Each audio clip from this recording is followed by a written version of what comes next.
राकेश सोनवणे, इन्होंने बहुत ही सुंदर सवाल पूछा। उन्होंने कहा कि सावरकर एक तरफ कट्टर हिंदुत्ववादी थे या फिर कट्टर हिंदू थे और दूसरी तरफ नास्तिक थे, ऐसे कैसे संभव है? आपने बहुत अच्छा सवाल पूछा, मैंने पहले ही कहा है, इसीलिए तो मैं यह सीरीज ले रहा हूं।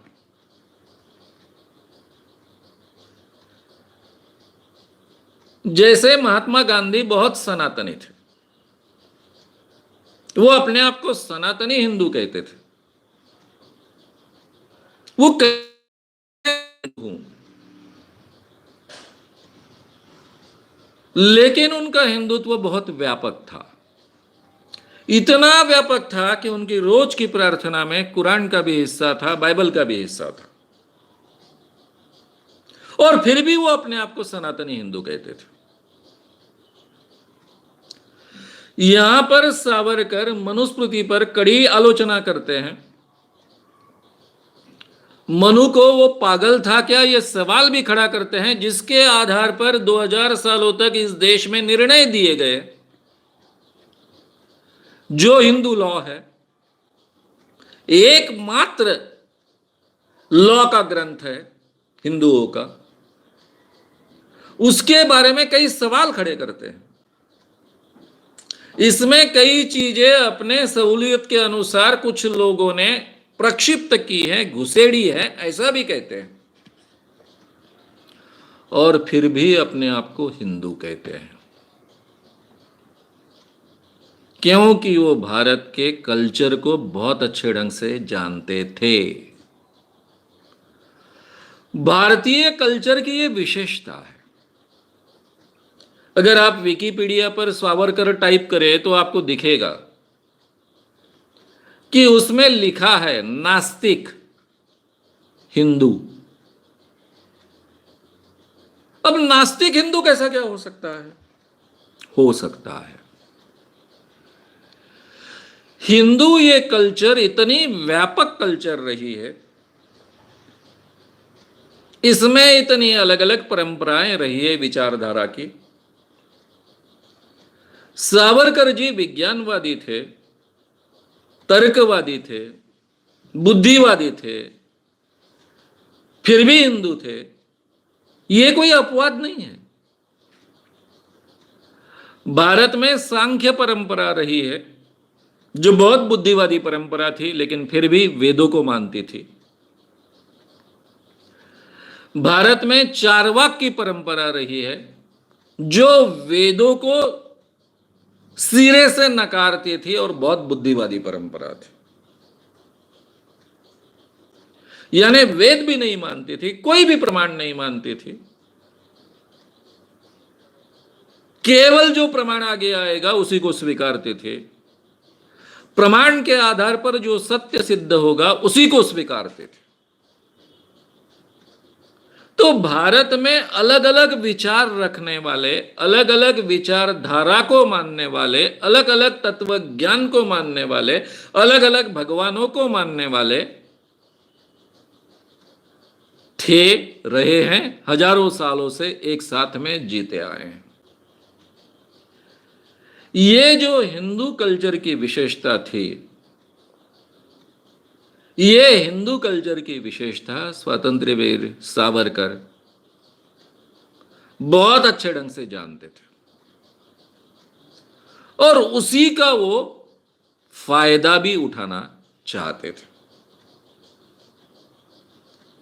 मैं हमेशा कहता हूं, मैं भी अपने आप को हिंदू कहता हूं, और जब मैं अपने आप को हिंदू कहता हूं तो उदाहरण देता हूं कि अगर मुझे मुस्लिम पुरुष होना होता तो मुझे सुनता करना कंपलसरी था, अगर मैं क्रिश्चियन पुरुष होता तो मेरा बपतिस्मा होना कंपलसरी था, तो ही मैं क्रिश्चियन कहलाता, सुनता करता तो ही मैं मुस्लिम कहलाता। लेकिन हिंदू होने के लिए मुझे कोई भी नियम नहीं है। मेरे मां बाप हिंदू है, उनके पेट से मैंने जन्म लिया, उतना काफी है। इसलिए मुझ पर कोई शर्त नहीं है कि मैंने ये करना चाहिए तो मैं हिंदू हूं, मैं मंदिर में जाऊं तो हिंदू हूं, इस भगवान को पूजूं तो हिंदू हूं,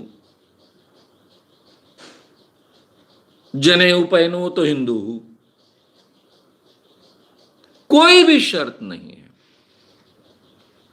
बस इस देश में मैं पैदा हुआ, मेरे माता पिता इस देश में पैदा हुए, दैट्स ऑल, वो हिंदू है। ये जो एक व्यापक कल्चर है, सबको साथ में लेकर चलने वाली कल्चर है, इसमें कुछ बुराइयां हैं, वो तो दूर करनी चाहिए। वही प्रयास सावरकर कर रहे हैं। ये व्यापक कल्चर हमारा हिस्सा है। इसी को लोगों के सामने बहुत अच्छे ढंग से उजागर करना चाहते थे।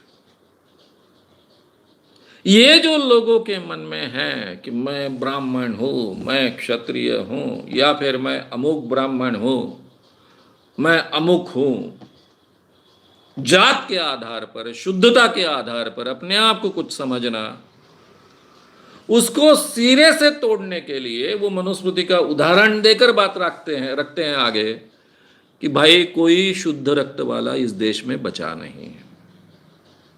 बड़े पैमाने पर वर्ण संकर होते आया है। मनुस्मृति के नियम के आधार पर ही, लॉ के आधार पर ही वर्ण संकर होते आया है। ब्राह्मण की मौसी, मामी, दादी शूद्र हो सकती थी, और ये कोई अपवाद नहीं होता था, ये नियम था। बड़े पैमाने पर ये होते आया है, हजारों सालों से होते आया है। और इसलिए सभी के सभी शूद्र हो चाहे ब्राह्मण हो, सभी एक ही रक्त के हैं, एक दूसरे के साथ में हजारों सालों से रक्त संबंध से जुड़े हुए हैं। इसलिए अपने आप को अलग ना माने। वो हिंदू शब्द का उपयोग लोगों को संगठित करने के लिए, साथ में लाने के लिए करना चाहते थे, क्योंकि संगठन की आवश्यकता थी। लोगों ने साथ में आना चाहिए, अपने भेद भूलकर साथ में आना चाहिए, अपना अलगपन भूलकर या बाजू में रखकर साथ में आना चाहिए। इसलिए उन्होंने हिंदू शब्द का उपयोग किया। और ये कोई काल्पनिक बात नहीं थी, ये वास्तविकता भी थी हिंदू कल्चर की। और ये बात को हमको समझना चाहिए। इसीलिए मैंने ये विषय लिया कि सावरकर विज्ञानवादी थे या हिंदुत्ववादी थे। क्योंकि हमारे मन में जो भी अपने आप को प्रोग्रेसिव समझते हैं, उनके मन में हिंदुत्व की कल्पना कुछ अलग है, और जो अपने आप को हिंदुत्ववादी समझते हैं, उनके भी मन में हिंदुत्व की कल्पना बहुत अलग है। तो सावरकर विज्ञानवादी थे या हिंदुत्ववादी थे, या दोनों थे? और दोनों एक कैसे हो सकते हैं? इसी को तो हम समझने की कोशिश कर रहे हैं।